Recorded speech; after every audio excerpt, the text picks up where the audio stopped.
ಇನ್ನು ರಾಜ್ಯದಲ್ಲಿ SIR ಯುದ್ಧ ಸದ್ಯಕ್ಕೆ ನಿಲ್ಲುವಂಥ ಲಕ್ಷಣಗಳು ಕಾಣಿಸ್ತಾ ಇಲ್ಲ. ಯಾಕೆಂದರೆ SIR ಆರಂಭವಾಗುವ ದಿನದಿಂದಲೂ ಅಥವಾ SIR ಆರಂಭವಾಗುವ ಕೆಲ ದಿನಗಳ ಹಿಂದಿನಿಂದಲೂ ಕೂಡ ಸಾಕಷ್ಟು ದೊಡ್ಡ ಮಟ್ಟಿನ ರಾಜಕೀಯ ಆರೋಪ ಪ್ರತ್ಯಾರೋಪಗಳು ಕೇಳಿಬಂದಿತ್ತು. ಆರಂಭದಲ್ಲಿ ಕಾಂಗ್ರೆಸ್ ನಾಯಕರು SIR ವಿರುದ್ಧ ಮಾತನಾಡ್ತಾ ಇದ್ದಾರೆ. ಆ ಬಳಿಕ BJP ನಾಯಕರು SIR ಸಾಮೂಹಿಕವಾಗಿ ಮಾಡಲಾಗ್ತಾ ಇದೆ, ನಿಯಮದ ಪ್ರಕಾರ ಮಾಡಲಾಗ್ತಾ ಇಲ್ಲ ಅನ್ನುವಂಥ ಆರೋಪ ಕೂಡ ಮಾಡಿದರು. ಇದೀಗ PRC ಅಂದರೆ ಪರ್ಮನೆಂಟ್ ರೆಸಿಡೆನ್ಸ್ ಸರ್ಟಿಫಿಕೇಟನ್ನು ಕೊಡೋದಕ್ಕೆ ಸರ್ಕಾರ ಕೂಡ ತೀರ್ಮಾನ ಮಾಡ್ತಾ ಇದೆ.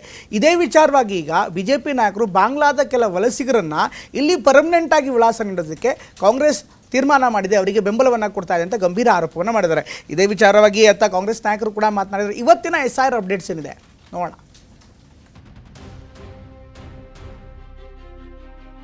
ಅಕ್ರಮ ವಲಸಿಗರೇನಿದ್ದಾರೆ ಇವತ್ತು ರೆಸಿಡೆಂಟ್ ಸರ್ಟಿಫಿಕೇಟ್ ಅನ್ನ ಕೊಟ್ಟಿದ್ದಾರೆ. DK ಶಿವಕುಮಾರ್ ಒಂಥರ ಮುಖವಾಡದ CM. ನಾವು ಕೊಟ್ಟ ತಕ್ಷಣನೇ ಇವರೆಲ್ಲ ಒಪ್ತಾ ಇದ್ದಾರಾ? ಕೂಡಲೇ ಇದನ್ನ ವಾಪಸ್ ತೆಗಿಬೇಕು. ಏನಾದ್ರೂ ಕಾಮನ್ ಸೆನ್ಸ್ ಇಟ್ಟು ಮಾತಾಡ್ತಾರ BJP ಅವರು? ರಾಜ್ಯದಲ್ಲಿ SIR ಪ್ರಕ್ರಿಯೆ ವಿಚಾರದಲ್ಲಿ ಪೊಲಿಟಿಕಲ್ ವಾರ್ ಜೋರಾಗ್ತಿದೆ. SIR ಲೋಪದ ಬಗ್ಗೆ ಬಿಜೆಪಿ ಜೆಡಿಎಸ್ ನೇರವಾಗಿಯೇ ಕೇಂದ್ರ ಚುನಾವಣಾ ಆಯೋಗದ ಗಮನಕ್ಕೂ ತಂದಿದೆ, ದೂರು ಕೊಟ್ಟಿದೆ. ಆದರೆ ಇದೀಗ ಸರ್ಕಾರದ PRC ಅಂದ್ರೆ ಪರ್ಮನೆಂಟ್ ರೆಸಿಡೆನ್ಸ್ ಸರ್ಟಿಫಿಕೇಟ್ ಶಾಶ್ವತ ನಿವಾಸ ಪ್ರಮಾಣ ಪತ್ರ ಸರ್ಕಾರ ಕೊಟ್ಟಿರುವುದಕ್ಕೆ ಬಿಜೆಪಿ ಖಂಡಿಸುತ್ತಿದೆ. ಮುಂದಿನ ವಾರ ಗವರ್ನರ್ ಭೇಟಿಯಾಗಿ ದೂರು ಕೊಡೋಕೆ ನಿರ್ಧಾರ ಮಾಡಿದ್ದಾರೆ. ಬಾಂಗ್ಲಾ ವಲಸಿಗರಿಗಾಗಿ ಸರ್ಕಾರ ಶಾಶ್ವತ ವಾಸ ದೃಢೀಕರಣ ಪತ್ರ ಕೊಟ್ಟಿದೆ. ಸರ್ಕಾರದ ಈ ಕೆಲಸವನ್ನ ಭಗವಂತ ಕೂಡ ಮೆಚ್ಚೋದಿಲ್ಲ ಅಂತ ಬಿಜೆಪಿ ರಾಜ್ಯಾಧ್ಯಕ್ಷ BY ವಿಜೇಂದ್ರ ಬೆಂಕಿಯುಗಳಿದ್ದಾರೆ. ಮತದಾರ ಪಟ್ಟಿಯ ಪರಿಷ್ಕರಣೆ ನಡೀತಾ ಇದ್ರೆ, SIR ನಡೀತಾ ಇದ್ರೆ ನುಸುಳುಕೋರರೇನಿದ್ದಾರೆ, ಅಕ್ರಮ ವಲಸಿಗರೇನಿದ್ದಾರೆ, ಅವರಿಗೆ ಶಾಶ್ವತವಾಗಿ ಇವತ್ತು ರೆಸಿಡೆಂಟ್ ಸರ್ಟಿಫಿಕೇಟ್ ಅನ್ನ ಕೊಟ್ಟಿದ್ದಾರೆ. ಅಧಿಕಾರ ಯಾರಿಗೆ ಕೊಟ್ಟಿದ್ದಾರೆ? ರೆವಿನ್ಯೂ ಇನ್ಸ್ಪೆಕ್ಟರಿಗೆ ಕೊಟ್ಟಿದ್ದಾರೆ. ಮಾನ್ಯ ಮುಖ್ಯಮಂತ್ರಿಗಳೇ, ಇವತ್ತು ಪೌರತ್ವವನ್ನು ತೀರ್ಮಾನ ಮಾಡ್ತಕ್ಕಂಥದ್ದು ಕೇಂದ್ರ ಸರ್ಕಾರ ವಿನಃ ಇಲ್ಲಿ ಇರ್ತಕ್ಕಂಥ ಕಂದಾಯ ಇಲಾಖೆ ಅಧಿಕಾರಿಗಳಲ್ಲ, ರೆವಿನ್ಯೂ ಇನ್ಸ್ಪೆಕ್ಟರ್ಗಳು ತೀರ್ಮಾನ ಮಾಡ್ತಕ್ಕಂಥದ್ದಲ್ಲ. ಈ ದೇಶದ ರಕ್ಷಣೆಯ ಪ್ರಶ್ನೆ ಇದೆ, ಈ ದೇಶದ ಭದ್ರತೆಯ ಪ್ರಶ್ನೆ ಇದೆ. ಇವೆಲ್ಲ ಗೊತ್ತಿದ್ದು ಕೂಡ ಇಲ್ಲೂ ಕೂಡ ಅಲ್ಪಸಂಖ್ಯಾತರನ್ನ ಓಲೈಕೆ ಮಾಡೋದಕ್ಕೆ ಹೊರಟಿದ್ದೀರಲ್ಲ, ಆ ಭಗವಂತನು ಕೂಡ ಮೆಚ್ಚೋದಕ್ಕೆ ಸಾಧ್ಯ ಇಲ್ಲ. ನಿಮ್ಮ ಕಾಂಗ್ರೆಸ್ ಅವ್ರನ್ನ ಭಗವಂತನು ಕೂಡ ಮೆಚ್ಚೋದಕ್ಕೆ ಸಾಧ್ಯ ಇಲ್ಲ. ನಾವು ಮುಖಂಡರು ಎಲ್ಲರೂ ಕೂಡ ಮಾತನಾಡ್ತಾ ಇದ್ದೇವೆ.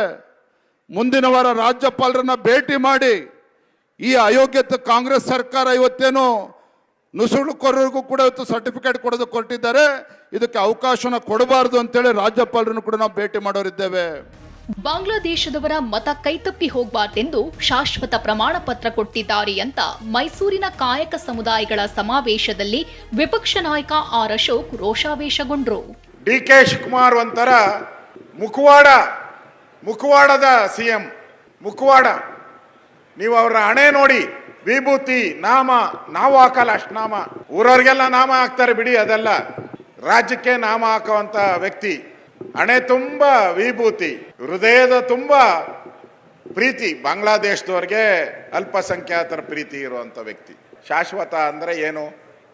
ಬಾಂಗ್ಲಾದೇಶದವ್ರಿಗೆ ಸರ್ಟಿಫಿಕೇಟ್ ಕೊಡೋಕ್ಕೆ ಮಾಡ್ತಾ ಇರುವಂಥ ಸ್ಕೀಮ್ ಇದು. ಕೂಡಲೇ ಇದನ್ನ ವಾಪಸ್ ತೆಗಿಬೇಕು. ನಿಮ್ಗೆ ಅಧಿಕಾರನೇ ಇಲ್ಲ. ಸಂವಿಧಾನದ ಆರ್ಟಿಕಲ್ ಪ್ರಕಾರ ನಿಮಗೆ ಅಧಿಕಾರ ಇಲ್ಲ. ವಿಪಕ್ಷ ನಾಯಕ ಆರ್ ಅಶೋಕ್ ಆರೋಪಕ್ಕೆ ಕೌಂಟರ್ ಅಟ್ಯಾಕ್ ಮಾಡಿದ ಗೃಹ ಸಚಿವ ಪ್ರಿಯಾಂಕ್ ಖರ್ಗೆ, ಬಾಂಗ್ಲಾದವರಿಗೆ ಕೊಟ್ಟಿದ್ದೀವಿ ಅಂತಿದ್ದೀರಿ, ನಿಮ್ಗೆ ಕಾಮನ್ ಸೆನ್ಸ್ ಇದೆಯಾ ಅಂದಿದ್ದಾರೆ. ಕಾಂಗ್ರೆಸ್ ಅವರಿಗೆ ಅವ್ರು ಎನ್ರೋಲ್ ಆಗಬೇಕು, ಅವ್ರ ಮತದಾರ ಪಟ್ಟಿಯಲ್ಲಿ ಸೇರ್ಕೊಂಡ್ರೆ ಪಕ್ಕಾ ವೋಟ್ ಅವ್ರಿಗೆ, ಕಾಂಗ್ರೆಸ್ಗೆ ಪಕ್ಕಾ ವೋಟ್. ಅದಕ್ಕೆ ಅವರೊಂದು ಪಕ್ಕಾ ಸ್ಕೀಮ್ ಅನ್ನ ಮಾಡಿದ್ರು. ಏನು ಅಂದ್ರೆ ರೆಸಿಡೆನ್ಷಿಯಲ್ ಸರ್ಟಿಫಿಕೇಟ್ ಕೊಡ್ತಾರೆ ಈಗ ನಿಮ್ಗೆ. ನಾವು ಕೊಟ್ಟ ತಕ್ಷಣನೇ ಇವರೆಲ್ಲ ಒಪ್ತಾ ಇದ್ದಾರಾ? There is a process.